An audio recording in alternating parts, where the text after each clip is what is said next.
Welcome in to yet another season of Inside Carolina's Game Plan podcast. We're sponsored by Johnny T-Shirt and Congruity. More on them later. I'm Tommy Ashley. Jason Staples, Greg Barnes in the center of your screen, lower center of your screen.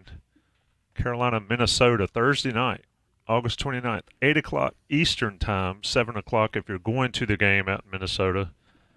I figured we talked briefly off air about how we wanted to do this show, and I think we came to the three-person consensus that if it ain't broke, we're not going to fix it. So we're going to do it pretty much like we did last year. Join the chat, ask questions. I'll try to star them. But I'm going to start with you, Greg, as I've done, I believe, every year. I'll go ahead and get it out of the way. My thoughts. Must win. I love it. We gotta get all the little bingo card things out of the way. I don't know if y'all listened to the Eric Church podcast Joey and I did yesterday. He even referenced my reference of must win. I think it's a big game for Carolina. Greg, your overall thoughts on what this game means for the Tar Heels going in. All right, so of course I'm not willing to say this is a must win. Is it an important game? Yes, it is. But what Mack Brown wanted to do when he came back was to set up the schedule so that you could get better in the month of September, in this case August, and prepare yourself to be ready to compete for the ACC championship game. Of course, it worked 2 years ago, not so much last year. But with how North Carolina's schedule set up, I mean, you're at Minnesota, so that's going to be a challenging game. I think the spread it's pretty much a push at this point in time. But then you got Charlotte, NC Central, and James Madison. And I think Carolina is going to be favored pretty significantly in all three of those games. So if you're able to win this game on Thursday night, you're looking at a really good chance of being 4-0 heading into the Duke game on September 28th. Which would be significant. It would be very nice for the program. We've talked a lot this all season. Mack has talked a lot about some of the struggles at the end of the year are in part because the schedules were backloaded. Well, that's by design. The whole idea of you play some of these easier non-conference games to start the year, and that gets you ready for the tougher slate later. Carolina hasn't handled that very well.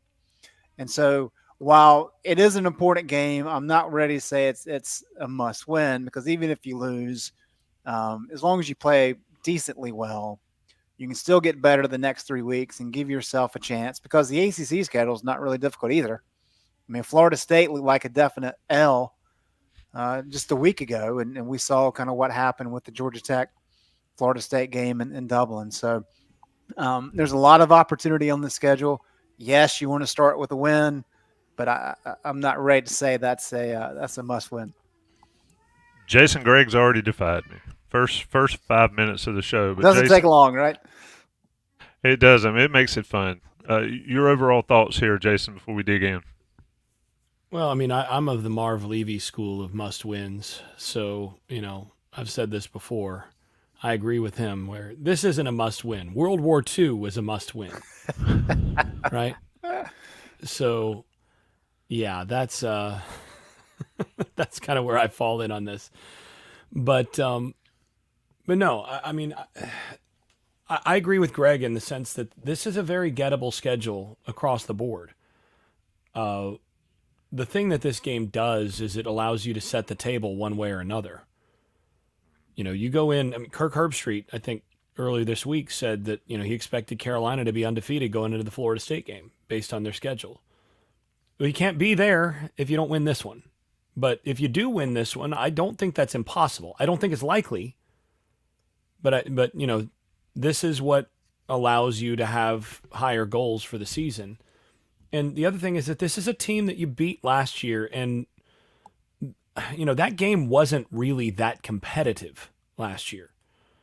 The difference, though, is that they went and they got themselves a quarterback who's able to complete the forward pass. And, that's going to make this a good bit more competitive, combined with this being a road game now instead of a home game. And, Drake May not walking through those doors either. So this is I think one of the more interesting games of the early season across the board, and I would say maybe one of the 3 or 4 most interesting games on Carolina's schedule this season because there's so many unknowns. I mean, we've seen practice, but how confident are you that we have a good handle on this team? I think Mac said it best. He said it the other day.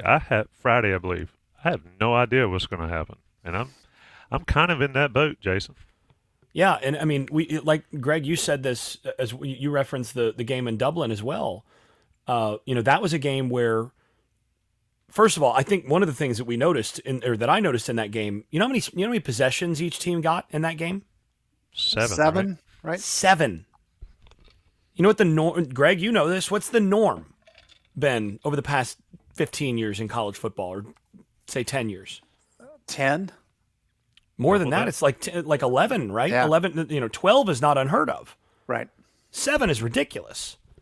But one of the things that stood out to me in that is a combination of the new clock rules, and then it turned out that the helmet communication is actually going to slow the game down a good bit because teams are huddling a lot more, and teams are trying to get some things in, and offenses are doing things with the huddle and then more motion and think.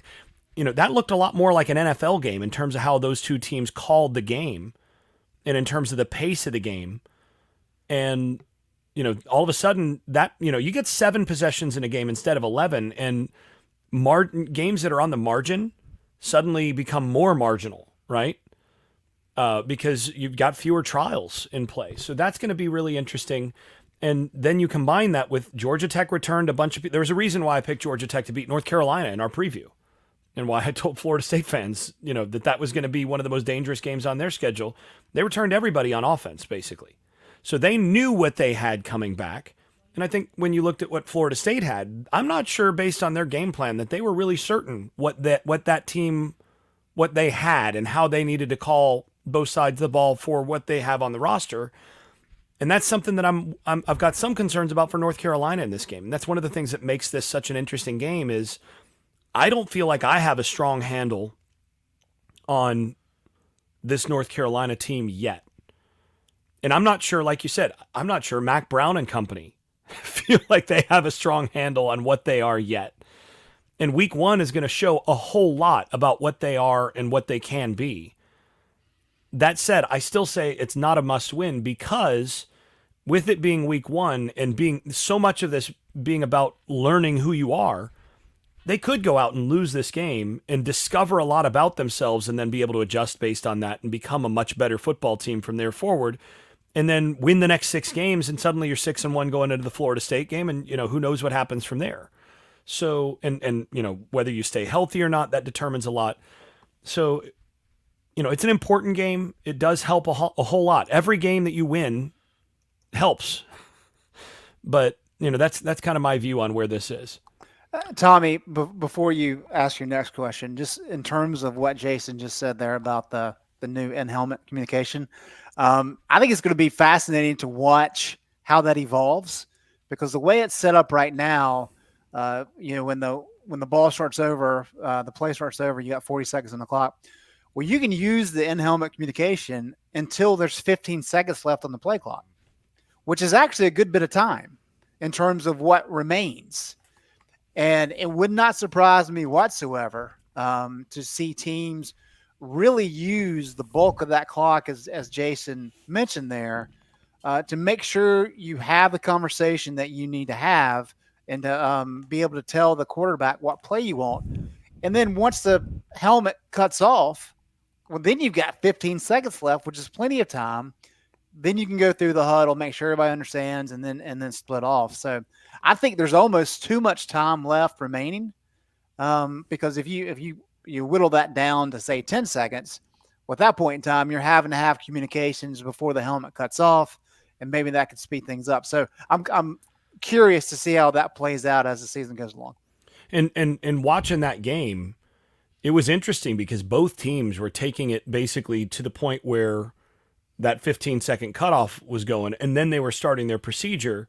But the interesting thing was both teams, and especially Georgia Tech in that game, defensively, they were waiting for the offense to get their call in through the in helmet at the 15-second mark, and they were showing one thing, and then they'd shift after the 15-second mark.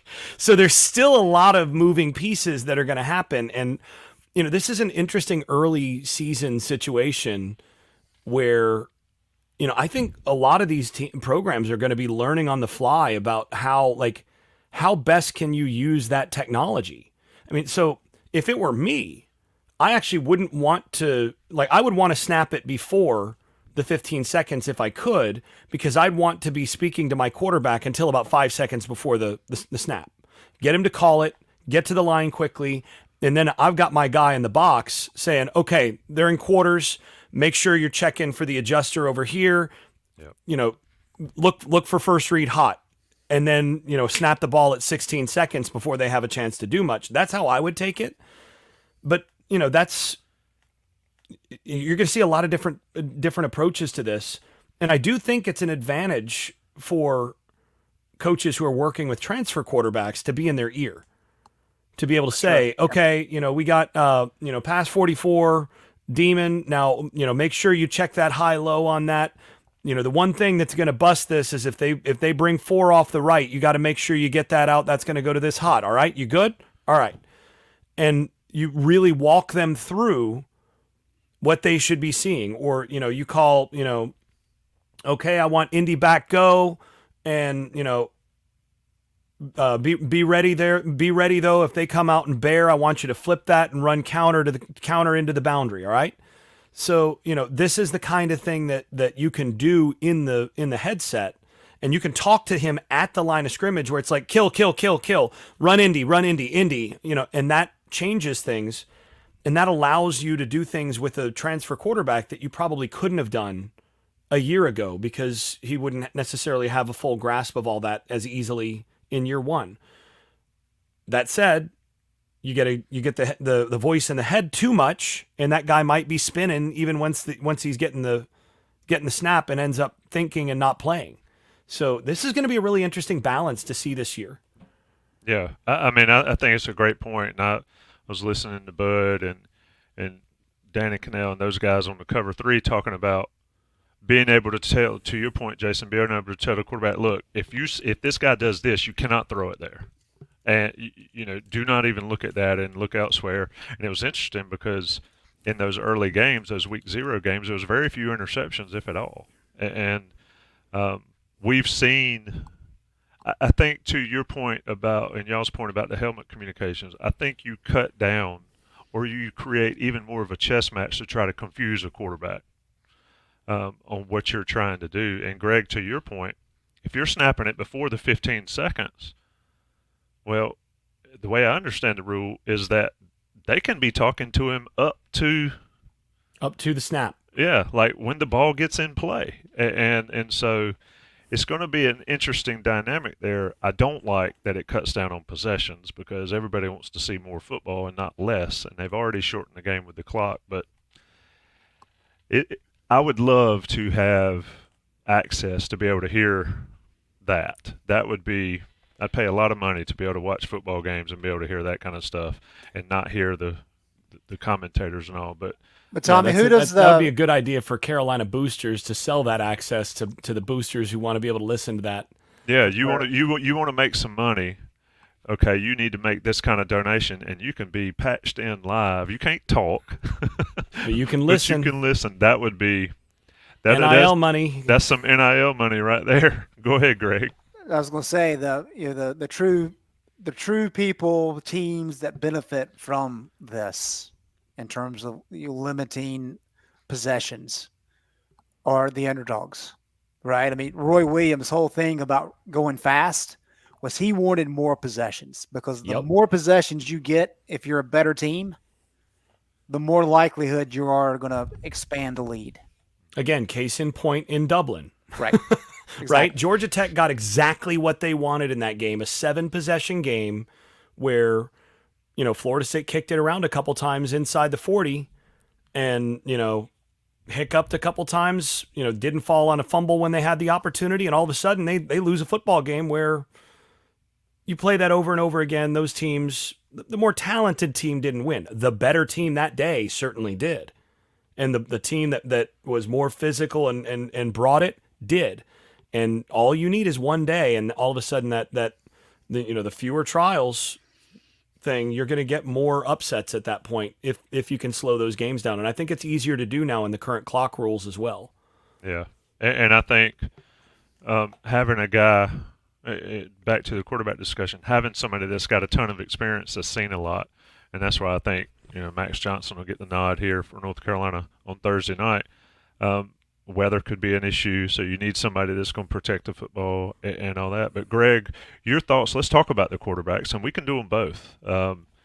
If folks didn't watch our podcast with Ryan Burns, I guess last week on Next Level, it's worth watching if you haven't watched it yet. But if you go to Gopher Illustrated on 24/7, they've got a great breakdown across the board, and one of the breakdowns is the Battle of the Maxes. And Max Brosmer comes from New Hampshire.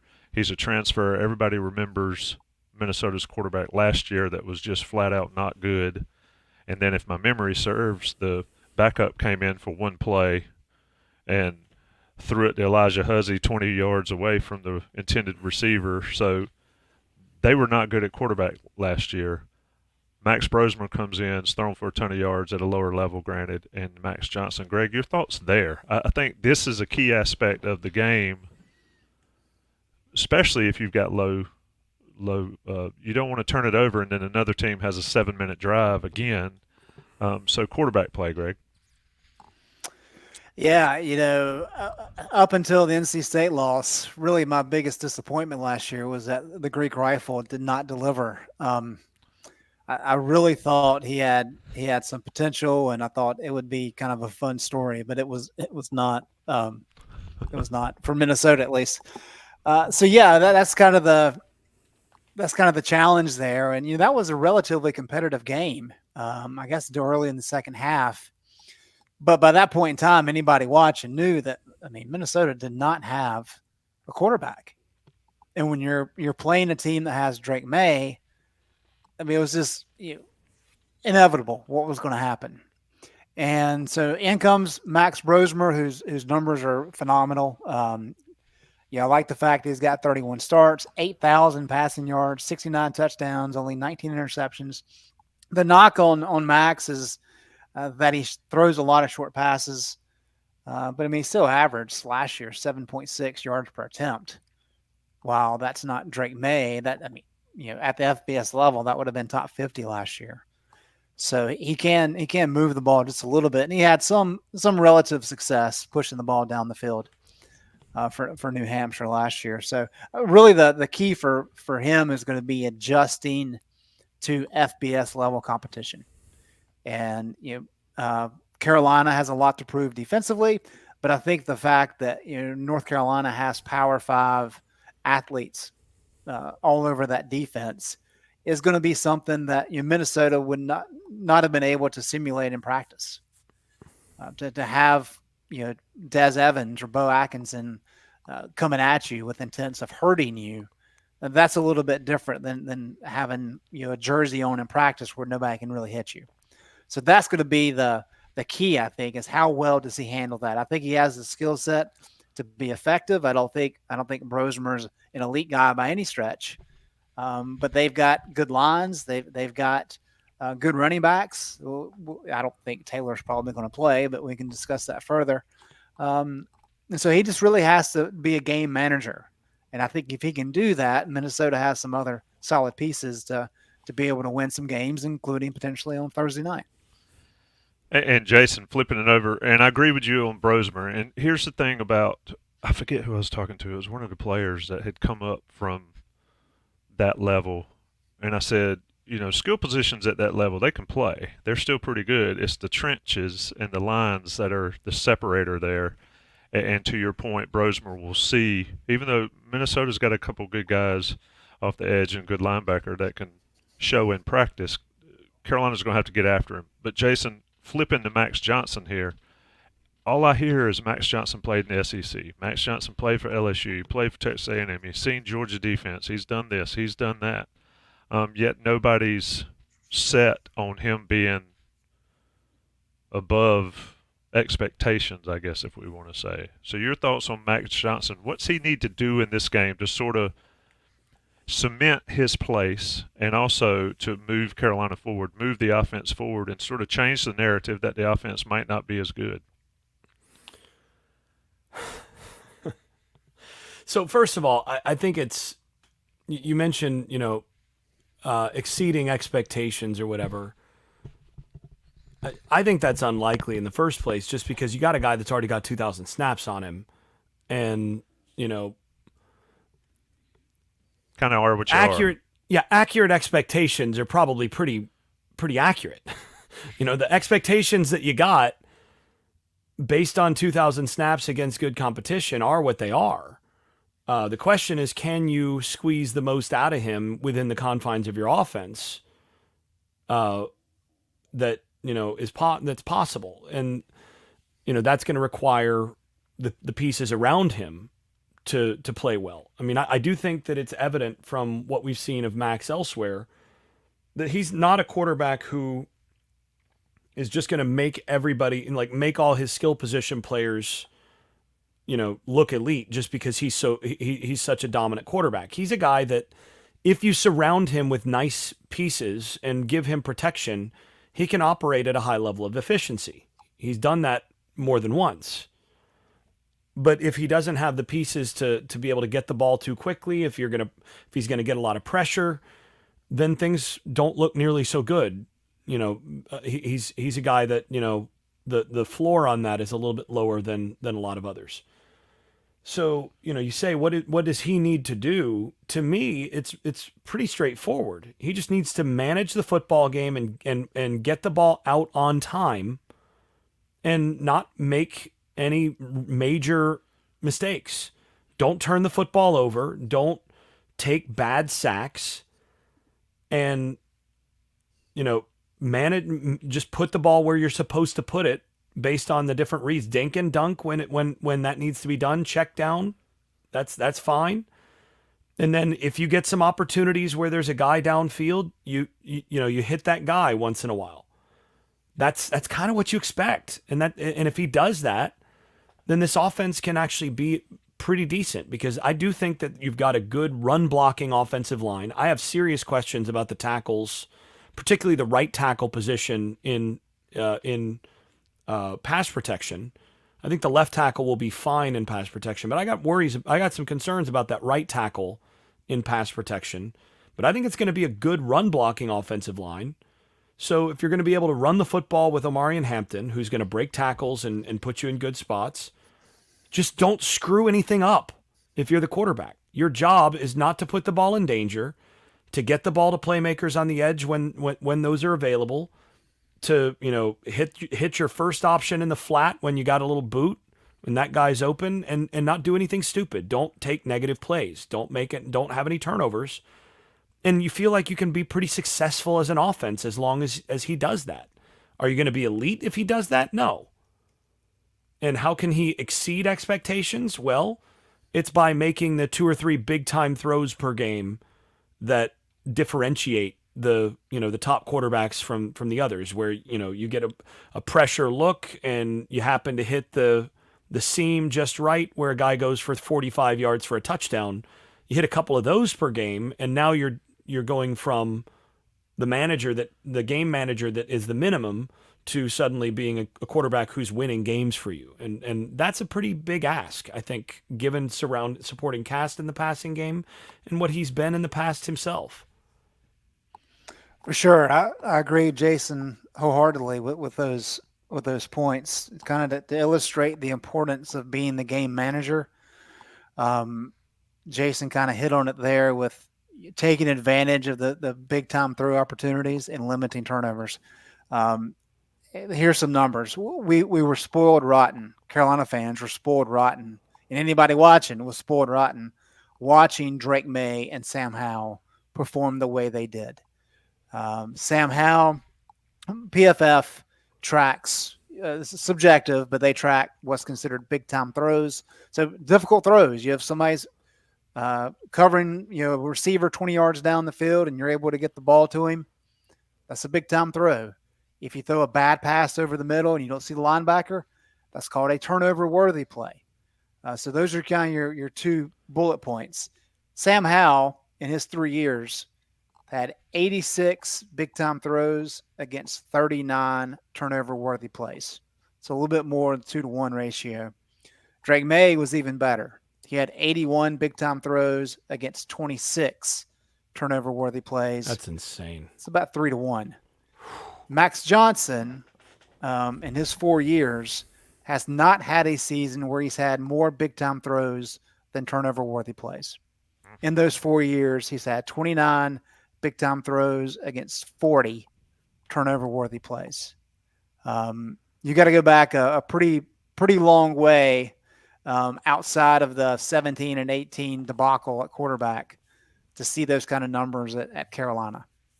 And so that's how much of that is, hey, he played in the SEC. We know the SEC is tougher.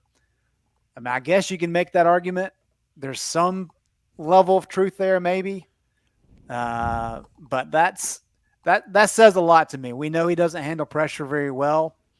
That's going to be a question mark with 4 new starters on the offensive line.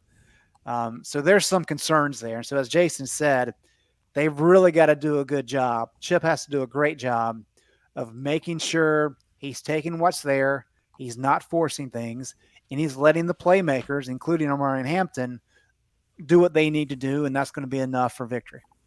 We're talking with Greg Barnes and Jason Staples here on the game plan, Carolina at Minnesota on Thursday night. That's a perfect segue there, Greg, to talk about Omari and Hampton. Somebody in the chat, I marked it. Scott Dawson said, I thought Minnesota did terrible versus the run. Well, they did last year, but they did not do terrible against the run against North Carolina, where they held Omari and Hampton to 61 yards, I believe, or Carolina total to 61 yards. Of course, Drake May went nuts. Greg, what changes in this game to not – because if Carolina does that on Thursday night, they're going to lose. I would think there's a strong chance that if Omarion can't get going, Carolina's in trouble. How does North Carolina – and Jason, you can get in here on the back end with the run block and OL. How does Carolina sort of change that narrative from last year? Because I think that's what Minnesota's banking on to be able to do it again. Yeah, and last year, just the stats is Carolina rushed 37 times for 105 yards, 2.8 yards per carry. That was pretty low for what North Carolina averaged last year across the board. But yeah, I mean, he's right in that as you get later into the year, Minnesota kind of blew up in terms of the ability to defend the run.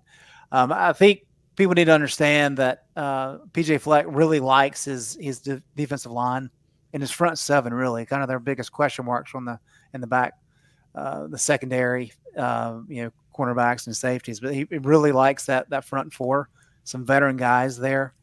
And so, yeah, I think you're right. I mean, everybody knows this year that Omarion's the guy.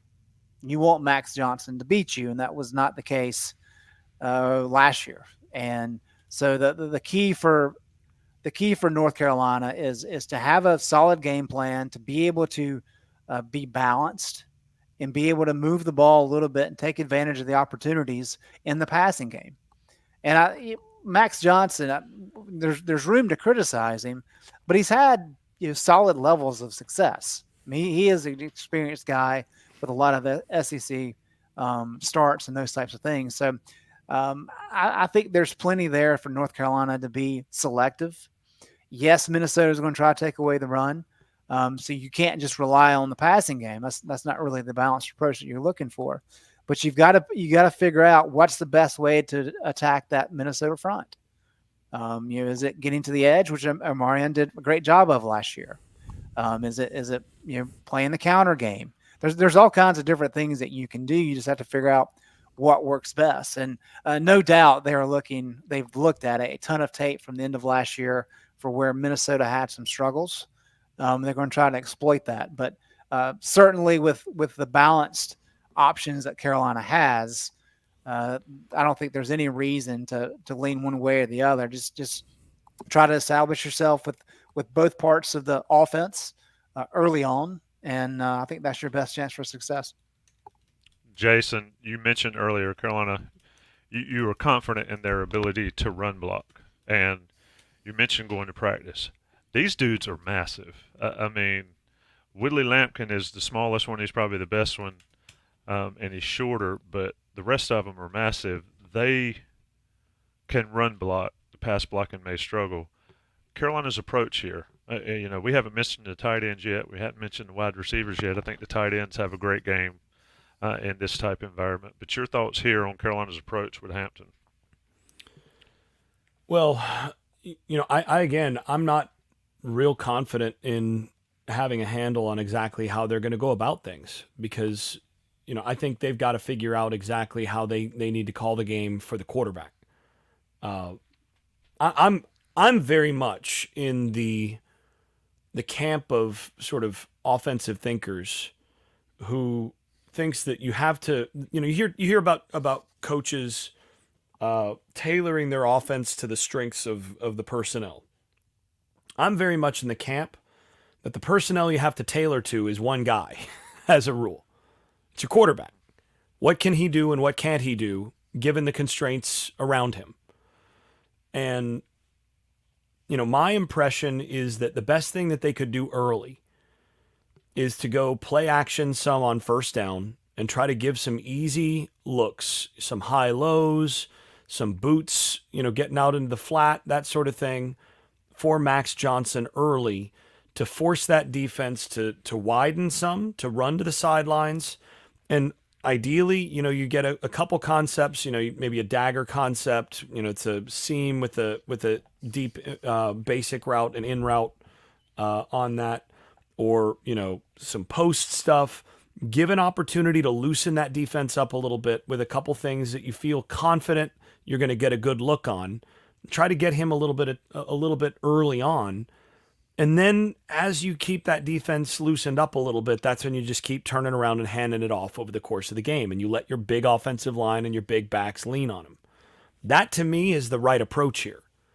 But that means in some sense you have to start by putting forward, I always say make teams beat you left-handed defensively. Well, in this case, Max Johnson is left-handed, and you kind of have to put your left hand forward a little bit in this game, I think. And the thing is, Minnesota is really the calling card that they have on both sides of the ball is that they're enormous on the lines.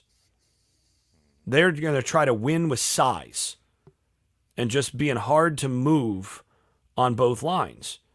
And, on the defensive line, they're going to have to find some space and force them to have a little bit lighter box and then give yourself some space for your running backs. To me, that's going to be critical in this game because if I'm Minnesota, I'm very much, experimenting with identifying as the show me state because I want Max Johnson and that Carolina passing game to prove that they can beat me the way that Drake May did last year. And I'm stacking that box until they do otherwise.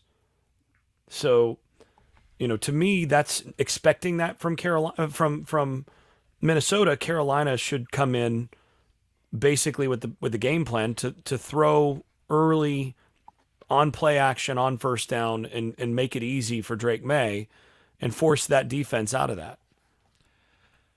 Yeah, we'll talk more after the break. Let me talk Johnny T-Shirt. JohnnyT-Shirt.com, sponsors of the show. Friends of Inside Carolina Premium subscribers get you 10% off your order. Go see them on Franklin Street. It's been beautiful in Chapel Hill this week, so you need to go check them out on Franklin Street. If you're not going to Minnesota, go to Chapel Hill, check them out. Shop there. Tell them IC sent you, get 10% off. They've got great stuff all around. And then, Johnny T-Shirt online, JohnnyT-Shirt.com. They ship it to your house. You don't even have to get out. Woo! If you're like me and they're paving your neighborhood, and you can't get out of the house. I still saw the UPS man. I still saw the mail lady. I still saw the FedEx man. They'll ship it right to your house. You don't even have to go anywhere. They just bring it to you. It's fascinating. It's like this is a new world. I'm old, folks.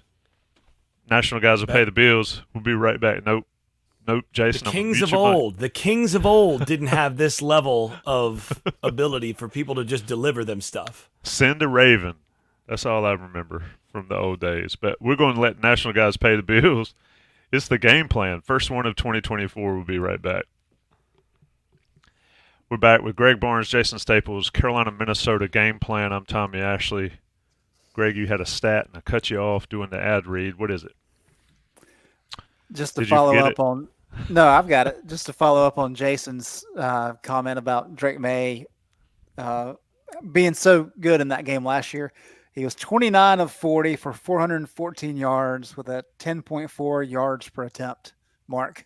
The Greek Rifle, unfortunately, was 11 of 30 for 133 and a 4.4 yards per attempt.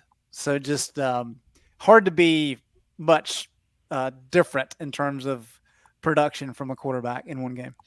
Yeah, and I don't want to speak because I'm not 100% sure if I'm accurate, but Drake May also got smacked in that Minnesota game, if y'all remember, right in front of us on the sidelines where he scrambled and the Minnesota guy hit him probably a little late. Thought it was a collarbone, could have been trouble. Don't need to see those kind of hits if you're Max Johnson, given what we know about Max and the ability to play full seasons. Let's talk about the other side of the ball. We have not talked about tight end, and we can. We'll talk about that in the predictions. We haven't talked about tight end. We hadn't talked a lot about receivers. Of course, Nate McCullum caught, 160 of those yards, Greg, that you mentioned there from Drake, I think, in that Minnesota game. And that's why his picture's on the front of the TV show or the show here today. But, Jason, let's talk about defense. I'll never forget watching Carolina against South Carolina thinking, holy smokes, they have figured it out. And yet they didn't really. Well, they figured something out, but they didn't figure out how to be a solid defensive line. I think Geoff Collins will have this crowd being a little different than that. What do you expect to see from Carolina's defensive line? And we can throw the edge guys, Rucker, Bo Atkinson in as well. I mean, we talk about a line of scrimmage game. Carolina's got to come out first game and show that this is an area where they're going to be legit this year, this day, this Thursday night in Minnesota. Yeah, well, again, this is a place where I don't feel like I have a strong enough handle on what this team is going to be because with the coaching changes and some of the departures on the defensive line, I still have my skeptic. I'm still skeptical, and Greg, you said this in the season preview, season prediction podcast that you're very much in the show me territory. You want to see it before it comes to projecting, better performance from the defensive line and from the defense than what we've seen in recent years. And I do believe that you're going to get better performance because Geoff Collins' his track record suggests it, right? There's good reason to expect that. When he's been a defensive coordinator, he's had good defenses and he's had defenses that, those defensive linemen eat. But I've seen too much from some of these guys. I've seen too much from guys who look like Tarzan and play like Jane on the defensive line, at North Carolina. You're going to have to show me some of these guys, especially on the interior, are going to have to show me that they're ready to go to war and actually be that guy. So what's that look like? What is for you to be shown when we talk on the day after, when I'll be live from Minneapolis and you and Buck will join me early that morning? What has to happen for Jason Staples to be shown? Because we had this last year in game one where we were shown and we were like, it was almost giddy talking about what we saw in that first game. A little bit different. Well, I mean, I think this first game is first of all, it's a little different because you're not looking at a situation where your assistant, one of your defensive assistants is coming straight from that other program and is helping you out a lot. So that's helpful in terms of giving you a sense. But the biggest thing for me is Minnesota. Like I said, they're big on the offensive line. I mean, you're talking about, I think their offensive line average is over 320, and they've got a couple guys that are 350 plus. I mean, they are big. Do your defensive tackles on the whole hold up, or are they on skates? How many times last year did we see North Carolina defensive tackles 6-7 yards upfield as a opposing offensive line just push those guys around or push them into the linebackers' laps and all of that. To me, it's do those guys play those roles well and against double teams, learn to bury it and create a pile? Do they get penetration at all? Do they get pushed around? If you don't get pushed around in this game, that's a good sign. Because this is a Minnesota team that's going to try to bully everybody they play. They're going to try to push everybody around with that big offensive line, run the football. That's just what they are. Are you going to be able to hold up on that? I think on the edge, Rucker, Evans, Bo Atkinson, Cowan, I think those four, that's about as good a four as you're going to have in the conference, in the ACC, in terms of guys to hold up on the edge against the run, especially. All four of those guys are big and can hold up against the run. So, you feel good about that and being able to set the edge, but are they going to be able to run for 4 yards, 5 yards a pop on the interior? Are your defensive tackles going to hold up against that? That's my question. That's, to me, that more than the result of the win-losses in this game, even. To me, that's the thing that I'm most interested in, because that's going to tell me the most about what the upside of this team is going forward. Do those defensive tackles take care of business the way that they're supposed to? All right, Greg, what's to show you? And let's talk about this a little bit. Darius Taylor, we've heard that he's dinged up, maybe a game-time decision, however they handle it. Either way, I think Marcus Major is probably a pretty good backup for them, Oklahoma transfer.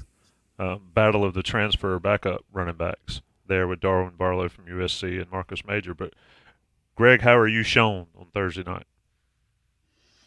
I think Jason's spot on there. I guess the other component of it, to give you something other than line play, is Max Johnson. We know what Amari and Hampton can do. And if the offensive line is solid enough, can Max kind of take a step up and be a guy that, maybe a little bit more than a game manager. We're not expecting him to be Sam Howell or Drake May, but can help you win games. And because there's going to be a lot of competitive games on the schedule. And this is an opportunity on Thursday night to do it on the road in his first game as a Tar Heel, in his first game, with Chip Lindsey and this offense. And I think if he plays well and as Jason said, the lines hold up, well, now you're working with something. Now you're going to have a pretty good situation where in most of these games, you're like, all right, we can be competitive in the trenches.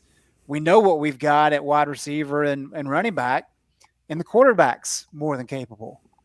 You can win a lot of games that way. So I think Jason's exactly right, and I think Johnson's the other option there. You have go ahead, Jason. Last year, Minnesota running back Darius Taylor, who there's some rumblings that he's probably not going to play in this game, right? But their running back last year against North Carolina, 22 carries for 138 yards, 6.3 yards per carry. Now, he's good. If they get that same production from the running back position in this year's game with Max Brosmer at quarterback, who I've gone and I've looked at some of his stuff from the prior stop, and he's a lot better than Kaliakmanis was, the Greek rifle. They scored 13 points last year because they couldn't complete a forward pass. Right. But if they run the football like that with the current quarterback they've got, they're going to put up some points. They run for 6 yards a carry at the running back position, that's going to be a problem. And so, I'll just say this. They give up, 6+ yards per carry from the running back position on, more than 20 carries for the main running back. They're not winning this game. Because I think Minnesota's improved enough at quarterback that's going to mean that they score enough points that it's going to be tough for Carolina.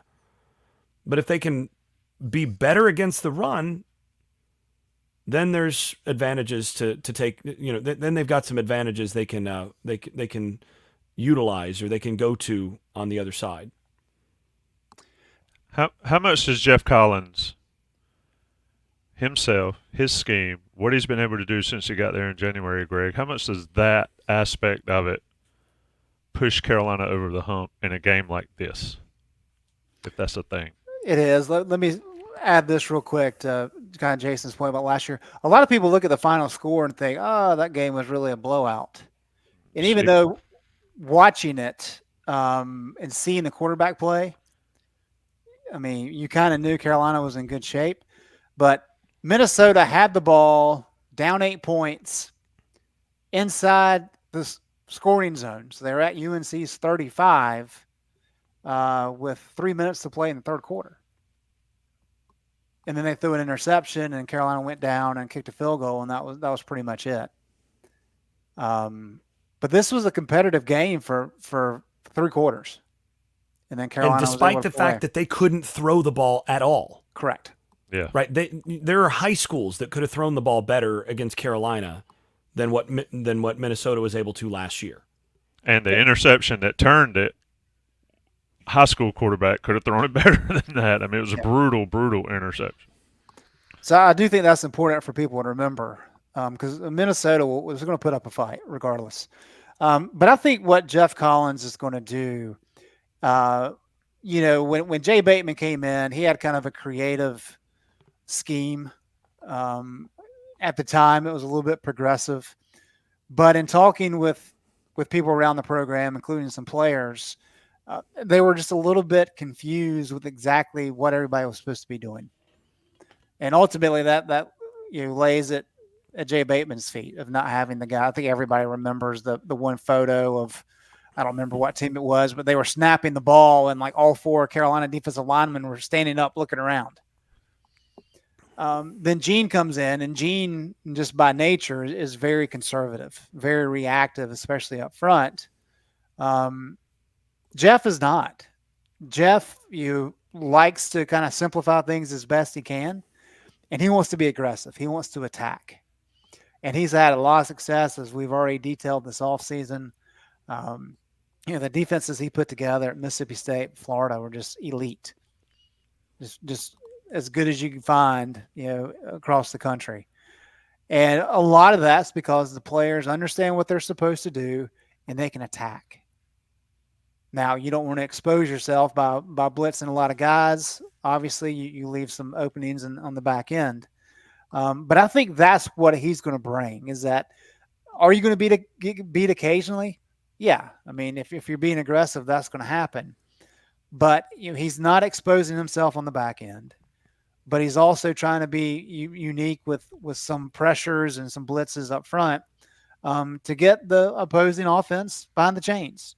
And that's the name of the game. Tommy, when we talked to him, he didn't keep up with the stats the way that Jay Bateman did in terms of, if a team has a sack, then their percentages of scoring on that possession are pretty much cut in half. But he understands the importance of those types of things, sacks and TFLs and forced fumbles. And so when we talk about, as we did at the beginning of the show, games being limited possession-wise, well, now that stuff becomes even more important, especially if you can force some turnovers. And I think that's really where North Carolina can find an edge in this game, because with Brosmer coming up, I think he's quality, but it is a first game at the Power 5 level. And if you can kind of trick him into throwing some passes to defenders, and you can capitalize on those with a turnover or two, I think that's enough that turn the game in your favor. Yeah, I think you need to the limited number of possessions make turnovers massively more important. And we haven't talked about Elijah Huzzy. We haven't talked about Marcus Allen or Carolina's safety depth.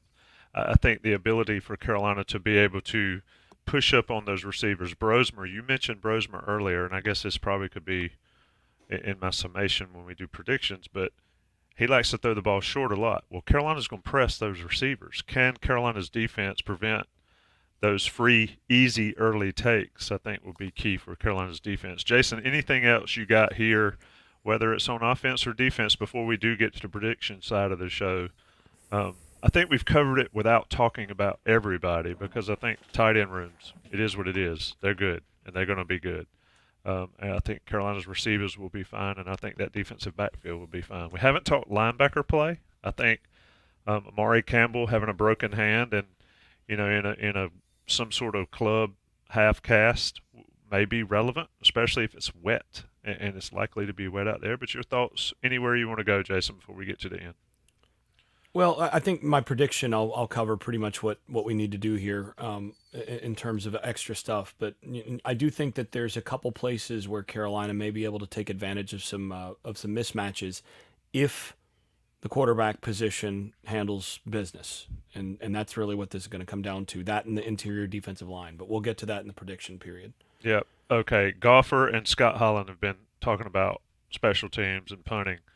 Noah Burnett, he's solid. He's been solid. Carolina also has another kicker that can make kicks. I think punting, quite frankly, I think punting is going to be interesting. Greg, you weren't at the practice.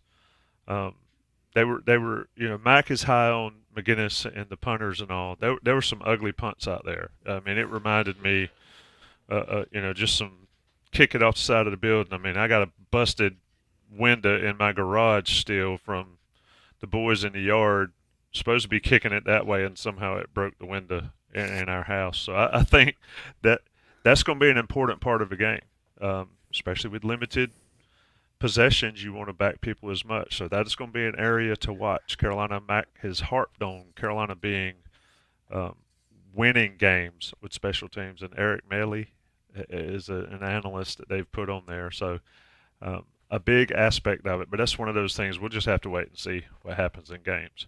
Are we ready for predictions, or you got anything else, Greg?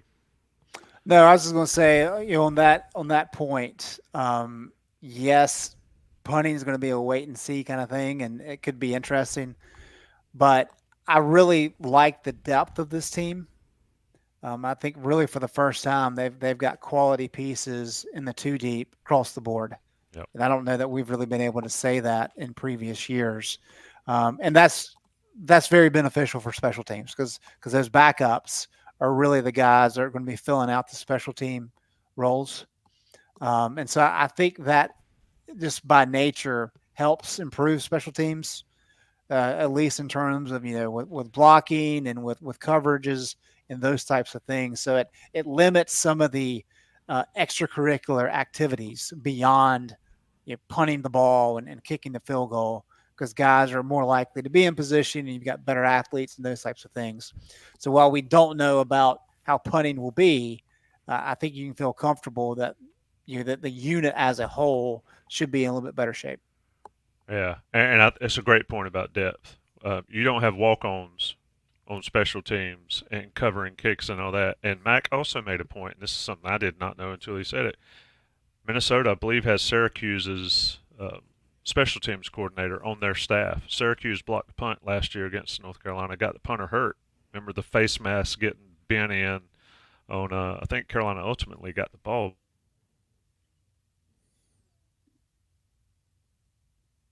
back, but they still blocked the punt, and it'd be something to watch in a game this close. Let me talk about congruityhr.com. Oh, How about yeah. Matt at congruityhr.com? He is your spot. Look, you got a small to mid-sized business. What you do is you go Matt at congruityhr.com. Send him a note and say, Matt, I really want that free assessment that Inside Carolina people are getting for my small to mid-sized business because I'm ready to blow up. I'm ready to go big or go home. Matt will hook you up with that assessment, tell you what you need to do. They'll handle all the heavy lifting while you grow your business. Hometown, local, national, it's all the same. They have done a wonderful job increasing their goals. They can do the same for you. Matt at congruityhr.com. Hit them up. They're sponsoring the prediction side of it.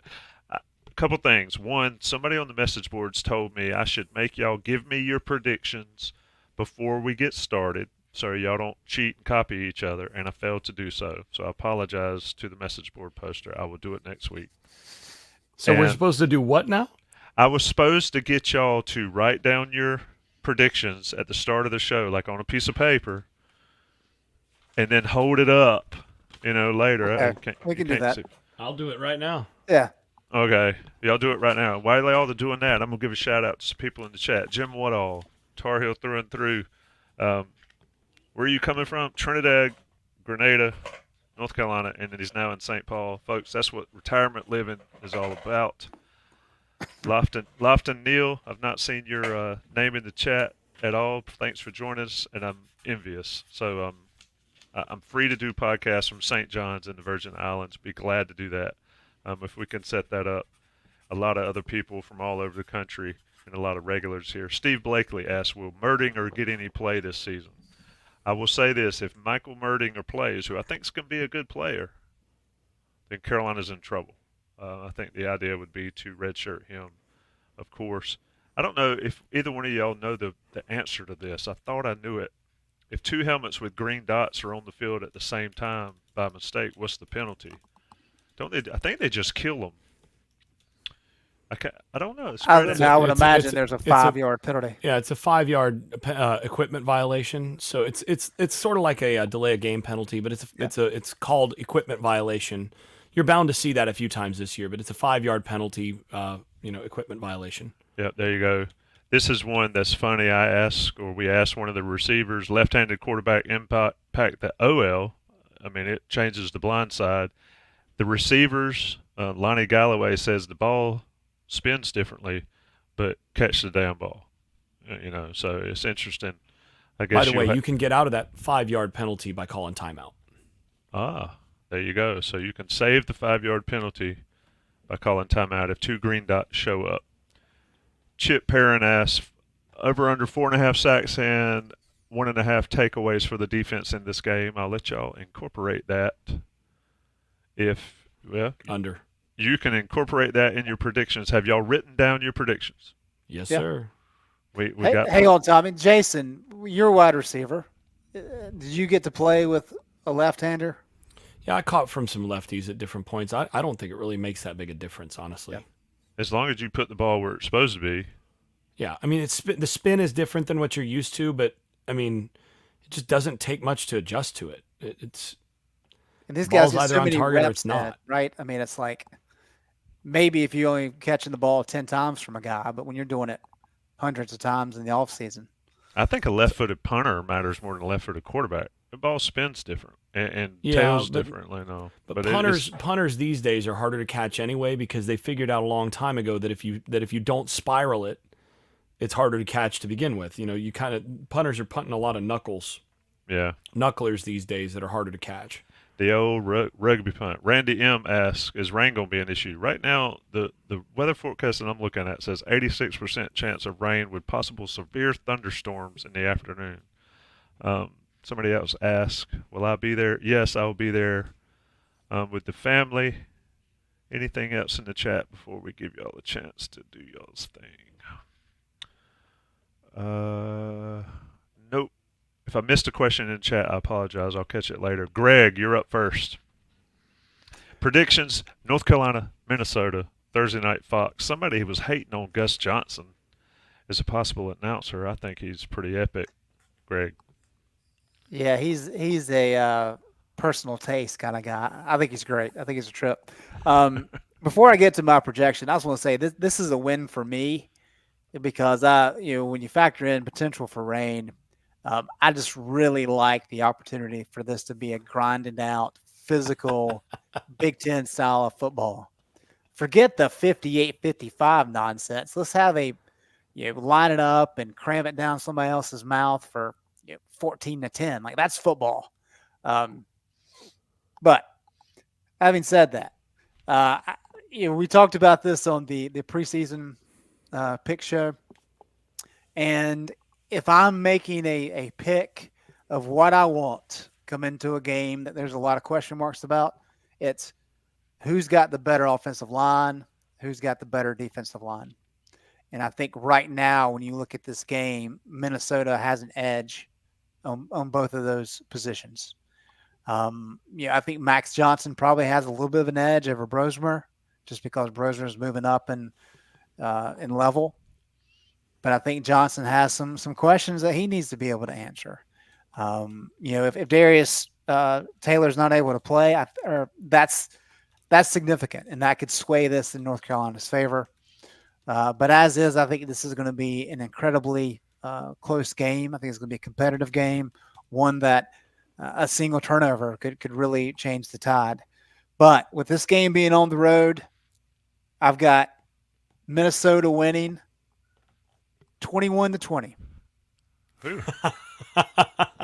Jesus, I hope not. Jason, before you go, I need to pop in one of your questions here. People talk about Gus Johnson. Still miss Ron Franklin. I tell you who my favorite announcers were, and I can't remember the lead guy, but Jerry Punch, Ron Franklin, and Mike Gottfried. Mike Gottfried, 1993, Carolina, Florida State, in Keenan. Go find that YouTube video, especially when I believe Bucky Brooks catches the first touchdown of the game. Epic announcing crew. Those got that team of Franklin and Gottfried was, to me, the best duo. And then you add Jerry Punch on the sideline.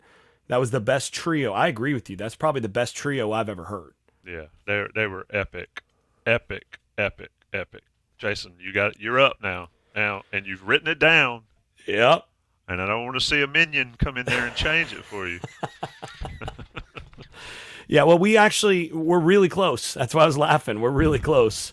But I actually am going the other direction. And the reason for that is, so this is a line of scrimmage football game, as we've talked about. And I think, I've got some concerns about Carolina on the defensive line there.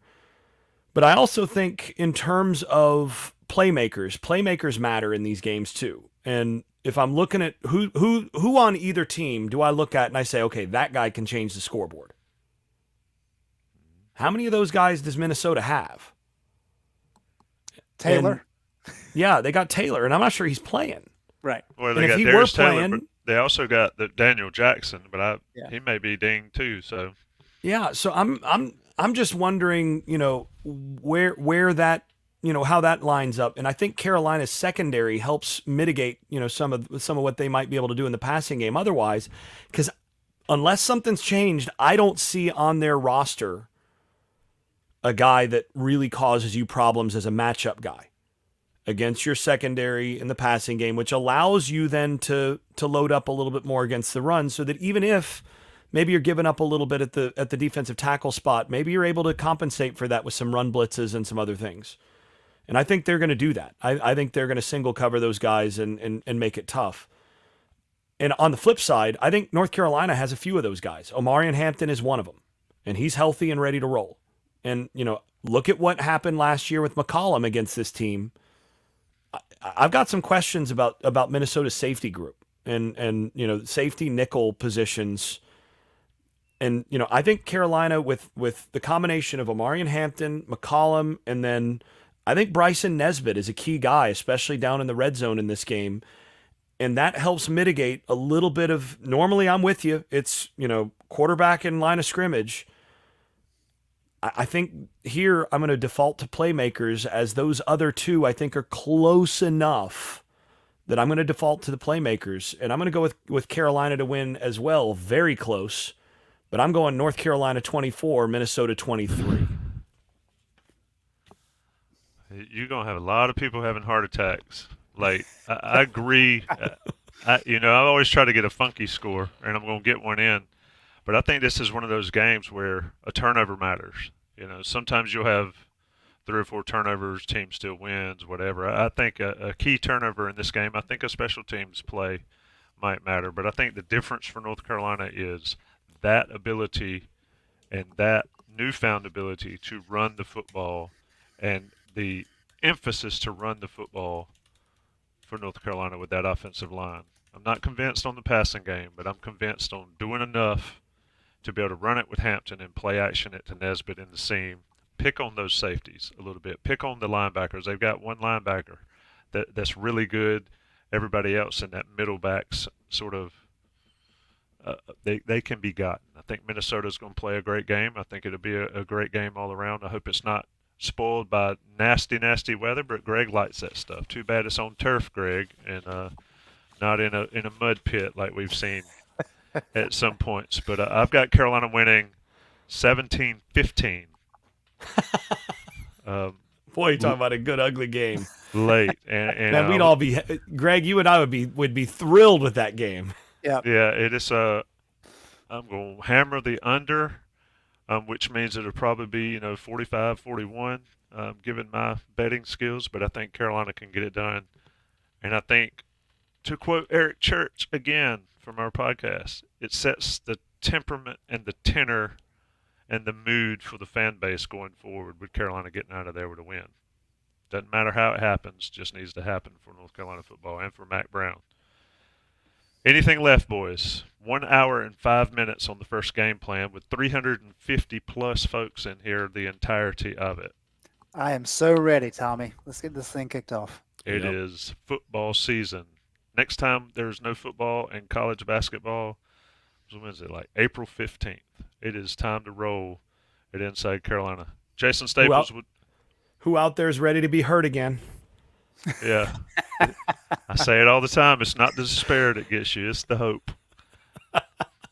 Everybody has hope on week 1. Carolina, Minnesota, Thursday night. Greg Barnes, Jason Staples, Johnny T-Shirt, Congruity. I'm Tommy Ashley. Stay tuned for the day after, 9 a.m. on Friday morning. Jason, Buck, and myself, if I can find a good place to do it, at the Hilton, Minneapolis.